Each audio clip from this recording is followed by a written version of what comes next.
आज भने म आफ्नै घरमा आफै बनाएर पानीपुरी पार्टी गर्न गइरहेको छु। आज भने म फर्स्ट टाइम पानीपुरी बनाउन गइरहेको छु, त्यो पनि अरूले बनाएको देखेकोमा। पानीपुरी बनाउनको लागि सबभन्दा पहिला त आलु चाहिने रहेछ, अनि पुरी जुन दाजुले पहिले नै ल्याउनु भएको थियो। एकैछिन आगो बालेर यता खोरमा गएको त खोर भित्र भने लाटेको सिरो फसेको रहेछ। बिचरा फसेको चरालाई छोपेर टक्कै उडाइदिम भनेको जतिखेर पनि भाग्नु मात्र खोज्छ। आजकल पनि भलाइको त जमानै रहेन। टक्क आइडिया ल्याएर पोको घोचा फालेर ट्याक्क चेपे, त्यसपछि छोपेर बाहिर ल्याए। कहाँबाट आयो ल भनेर सोचेर हेर्दै थिए, यता पनि आँखबो तड्न थालेछ। बिचराको जिन्दगी किन बर्बाद गर्नु भनेर ट्याक्क उडाइदिए। यता फेरि आफ्नो मिसनतिर लाग्नु पर्यो भनेर भित्र आएको, यता पनि आगो निमिसेको रहेछ। जसरी तसरी आगो त बाले, त्यसपछि बिडालेमा एक जग पानी हालेर त्यसलाई माझमा लगाए। त्यसपछि आलुलाई पनि हल्का पखालेर त्यसलाई बोइल गर्नको लागि एक एक गरी तातो पानीमा हाले। यता फेरि रुजेका दाउरा फोक्सो फुल्ने गरी फुदा फुदे आगो बाले। एकैछिनमा आलु पनि बोइल हुन थाल्छ। आलु बोइल हुनसँग त्यसै किन बस्नु भनेर म पनि मसला पिस्न थाले। मलाई पनि मसला पिस्न धेरै टाइम नै नलाग्ने, एकैछिनमा मसला पिसेर पनि भए। त्यसपछि आलु बोइल भइसक्यो होला भनेर हेरेको त यता पनि आलु बोइल भइसकेको नै रहेछ। आलु बोइल हुनसँग म पानीपुरीको पाकेट अनबक्सिङ गर्न थाले। काँचो पानीपुरी पनि आलुको चिप्स जस्तो हुने रहेछ। यो फेरि के होला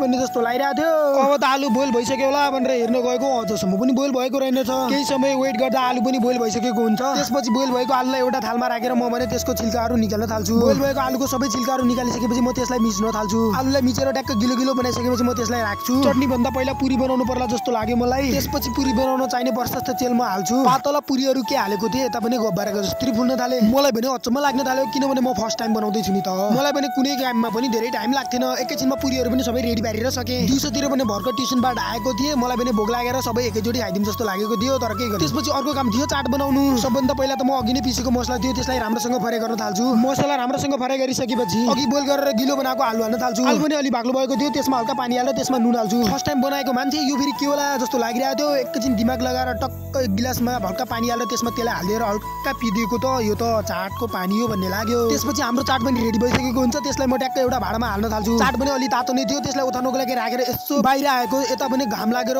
पुरै उज्यालो बनाएको थियो, किनभने केही समय अघि पानी परेर अँध्यारो धध्यारो भएको थियो। केही समयपछि पुरी चाट र पानी सबै रेडी भइसक्छ। त त्यसलाई लाइनैसँग राखेर फर्स्ट टाइम खाँदै थिएँ, अलि राम्रोसँग खानु पर्यो भनेर। सबभन्दा पहिला त म सबै पुरीहरूमा पुवाल पार्न थाल्छु। त्यसपछि सबै पुवाल पारेको पुरीहरूमा चाट भर्न थाल्छु। त्यसपछि हल्का पानी हालेर चाखिदिएको थिएँ, एकदमै धेरै बेस्ट भयो। आजको ब्लग यति नै, थ्याङ्क यू फर वाचिङ।